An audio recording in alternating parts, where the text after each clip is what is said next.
മത്തായിയുടെ സുവിശേഷം 9-ാം അധ്യായം 37-ാം വാക്യം. അവൻ ശിഷ്യന്മാരോട് പറഞ്ഞു, വിളവധികം, വേലക്കാരോ ചുരുക്കം. നമ്മുടെ ഇന്നത്തെ അവസ്ഥ ഇത് തന്നെയാണ്.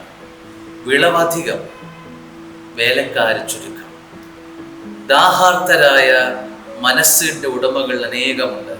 എന്നാൽ അവനു വേണ്ടി ശബ്ദിക്കാൻ, ഈശോയ്ക്ക് വേണ്ടി കരങ്ങൾ നീട്ടാൻ, ഈശോയ്ക്ക് വേണ്ടി സ്വരമാവാൻ, ഈശോയ്ക്ക് വേണ്ടി അനുഗ്രഹമാവാൻ നിനക്ക് സാധിക്കുമോ?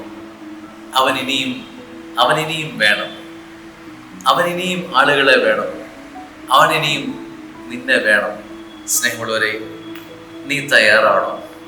അവൻ്റെ കരവും അവൻ്റെ കാൽപാദങ്ങളും അവൻ്റെ ശബ്ദവും അവൻ്റെ നാദവുമാവാൻ നീ തയ്യാറാണോ? എങ്കിൽ വിളവധികം, വേലക്കാര് ചുരുക്കം എന്ന ശബ്ദത്തിന് നീ പ്രത്യുത്തരം കൊടുക്കുകയായിരിക്കും. തയ്യാറാണെങ്കിൽ അവന് വേണ്ടി നിൽക്കാൻ, അവൻ്റെ പക്ഷത്ത് നിൽക്കാൻ, ഈ സുവിശേഷ ദീപ്തി പടർത്താൻ സ്വർഗം നിന്നെ ഹൃദയപൂർവ്വം ക്ഷണിക്കുകയാണ്.